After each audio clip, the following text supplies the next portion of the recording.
Partai Nasdem mencalonkan Bapak Anies Baswedan sebagai Capres 2024.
ketika Bang Surya dan teman-teman di Nasdem mengajak kami untuk berdampingan, untuk berjalan bersama, untuk meneruskan pembangunan di Republik ini, untuk memperbaiki yang kurang, untuk menuntaskan yang belum.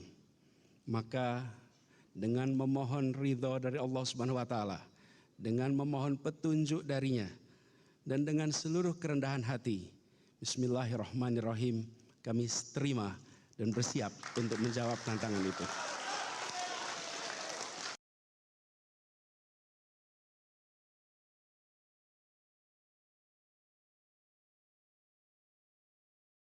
Tidak pernah ada tawaran capres. Tidak pernah ada tawaran capres dari Pak Prabowo. Ya. Tapi dari pihak-pihak lain ada beberapa tawaran capres ke Anda, Mas Anies. Betul. Dan pada semua saya katakan, saya tidak ingin menjadi bagian dari orang-orang yang mengkhianati Pak Prabowo. Saya sampaikan pada semua. Begitu Pilpres selesai, saya bertemu dengan Pak Prabowo dan saya sampaikan kepada Pak Prabowo, saya sampaikan pertama, mission accomplished. Tugas yang dititipkan kepada saya untuk di Jakarta dari PKS, dari Gerindra telah saya laksanakan dan alhamdulillah mission accomplished. That's report number 1. Laporan nomor kedua, saya katakan Pak Prabowo, Gubernur Jakarta akan selalu dapat perhatian. Aneh kalau kita bilang, oh kaget dapat perhatian. Tidak, Gubernur Jakarta itu selalu dapat perhatian. Karena itu saya sampaikan kepada Pak Prabowo dari sekarang. Ini masih setahun yang lalu. Pak Prabowo, I will not intercept on your candidacy. Saya tidak akan memotong proses pencalonan Pak Prabowo dan proses kampanye Pak Prabowo. Dan komitmen itu saya pegang. Siapapun yang bertemu dengan saya, mendiskusikan soal ini, selalu saya katakan bahwa saya memiliki komitmen dengan Pak Prabowo. Tidak ada yang tahu kecuali saya dan Pak Prabowo. Tidak ada yang tahu. Yang lain dengar ceritanya aja. Jadi Mas Anies, Anda mengiyakan bahwa memang tawaran-tawaran maju itu berdatangan? Berdatangan, tapi saya selalu katakan pada semua, meskipun tidak ada saksi dalam pertemuan itu, tapi kata-kata saya diingat oleh Pak Prabowo dan diketahui tentu oleh banyak orang. Bisa saya sampaikan kepada semua, saya pegang itu. Jadi, ketika ada yang datang mendiskusikan, saya sampaikan, selama ini ada Pak Prabowo, saya tidak mau memikirkan, not even thinking. Saya boleh tanya Mas, yang datang mendiskusikan, mengajak Anda untuk menjadi calon presiden juga itu? Jangan, kalau nanti saya diskusikan, nanti nggak ada yang diskusi lagi sama saya nanti. Kalau begitu saya tanya saja, Anda menjawab ya atau tidak. PKB? Pokoknya, kan tinggal tersisa partai yang ada, bukan? PKS? Semuanya, dia tinggal itu aja. Semua kan? partai? PAN? Karena saya ingat minggu lalu ketika Mata Najwa membahas kejutan 2019, wacana soal poros ketiga itu sangat kuat mengemuka sampai detik-detik terakhir. Dan saya ingin konfirmasi juga, bukan hanya partai tapi juga ormas kan? Karena saya tahu Anda pernah bertemu dengan PBNU. Dari mana? Ada informasi saya, Mas. Saya ingin apakah Anda mau mengklarifikasi itu bahwa PBNU sempat datang bertemu kepada Anies Baswedan? Saya bertemu dengan banyak pihak. Karena kecewa mendengar Pak Mahfud yang akan dijadikan wapres, karenanya ingin mengusung Anda sebagai capres. Gini, siapapun yang bertemu saya, siapapun yang bertemu, jawabannya sama. Dan itu boleh dikonfirmasi pada siapapun yang ketemu. Saya sampaikan, saya memiliki komitmen dan saya tidak ingin dicatat sebagai pengkhianat. Apalagi, saya ini menjadi gubernur Jakarta itu dipromosikan, promotornya itu Pak Prabowo, Gerindra dan PKS. Dan saya ini bukan dari kubu Pak Prabowo dan PKS. Saya ini juru bicaranya Pak Jokowi. Saya adalah menteri di sana. Saya kemudian di reshuffle, 2 bulan kemudian dicalonkan yang berseberangan. Jadi saya tidak pernah mau meninggalkan. Kalau kita sudah bersama, saya tidak akan tinggalkan. Okay. Dan inilah prinsip yang saya pegang. Jadi Mas Anies, ketika itu syaratnya kalau Pak Prabowo masih jadi calon presiden, Anies Baswedan tidak akan maju. Tapi kalau Pak Prabowo tidak nyapres, mungkin saja lain. Dan saya tahu persis bahwa Pak Prabowo memang akan menjadi calon presiden. Jadi saya sampaikan pada semua bahwa calon adalah Pak Prabowo. Karena itu, jangan memikirkan tentang nama-nama lain. Dan jangan harap saya menyatakan bersedia, apalagi menjadi poros ketiga. Tidak mungkin. Selama masih ada Pak Prabowo ketika itu. Dan itu komitmen saya dengan Pak Prabowo. Kita akan lanjutkan setelah pariwara karena saya ingin tahu.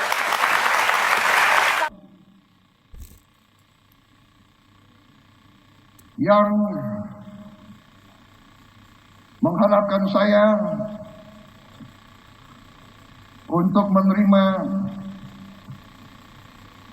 pencalonan sebagai Presiden Republik Indonesia tahun 2024.